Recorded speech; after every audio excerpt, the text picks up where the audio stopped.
Hello friends, welcome to our channel. Taliban is China's new friend because it makes for good business sense. With less than a month for the US military to move out of Afghanistan, a Taliban delegation was already in China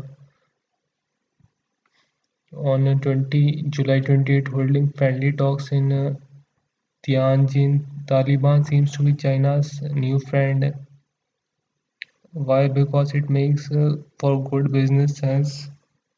Um, A photo posted on the Chinese Foreign Ministry website showed Chinese Foreign Minister Wang Yi posing with Mullah Abdul Ghani Baradar, a co-founder and close association of the late Taliban founder Mullah Omar. The US military is getting out of Afghanistan by August 31, 2021, and with barely a month to go, a Taliban delegation was already in China on July 28, holding friendly talks in Tianjin. A photo posted on the Chinese Foreign Ministry website showed Chinese Foreign Minister Wang Yi posing with Mullah Abdul Ghani, of a co-founder and a close association of the late Taliban founder Mullah Omar. Another picture showed Chinese official and the entire Taliban delegation. The blurb below the picture stated Assistant Foreign Minister Wu Jianguo held talks with Baradar and his delegation to exchange in-depth views on issues of common concern which helped enhance mutual understanding and broaden consensus.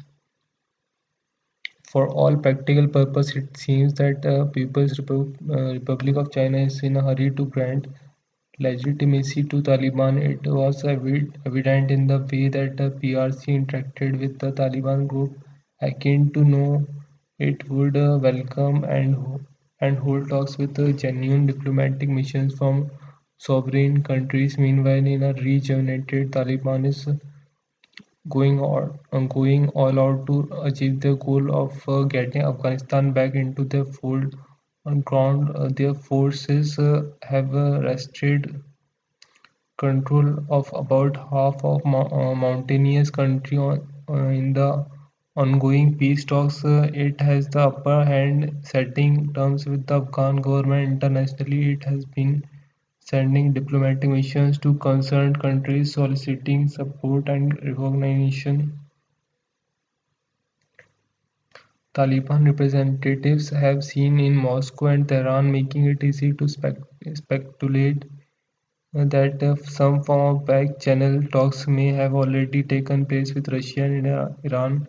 To all intents and purposes, the Taliban building up to being seen as the main, if not the sole, arbiter of Afghanistan future is no longer the pariah, the rogue it had been in its earlier avatar. In this context, that the 28th of July meeting in Tianjin gains significance because it sends out a strong signal that Afghanistan's biggest and most powerful neighbor is not just ready to legitimize the Taliban, but that China is making its intent clear on wanting to play a bigger role in the future of Afghanistan. China's interest in Afghanistan is possibly guided by very practical economic and business needs.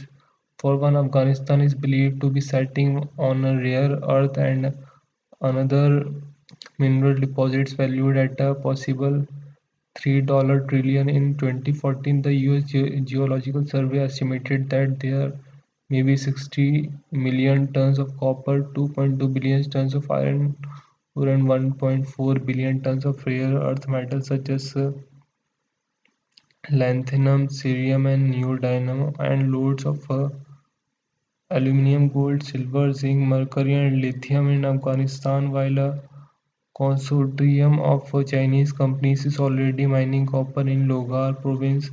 There is also oil that has been discovered, and the bid was won by China National Petroleum Corporation to drill three oil fields for 25 years.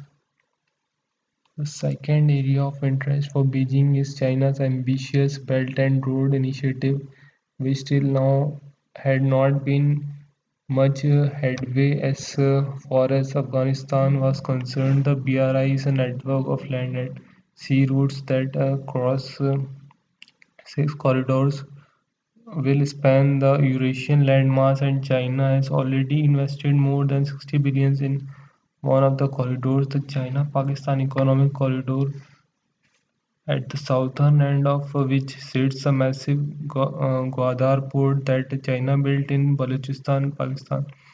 It is a part of the CPEC that China had for long been negotiating the construction of Peshawar-Kabul highway that would link up Afghanistan with BRI. So friends, this is the story why China is interested in Afghanistan. So I hope you will understand the conspiracy of China behind this joining hands with Taliban to rule the whole Afghanistan. So friends, I hope you like this video, and if you like it, please don't forget to subscribe our channel for latest videos like this.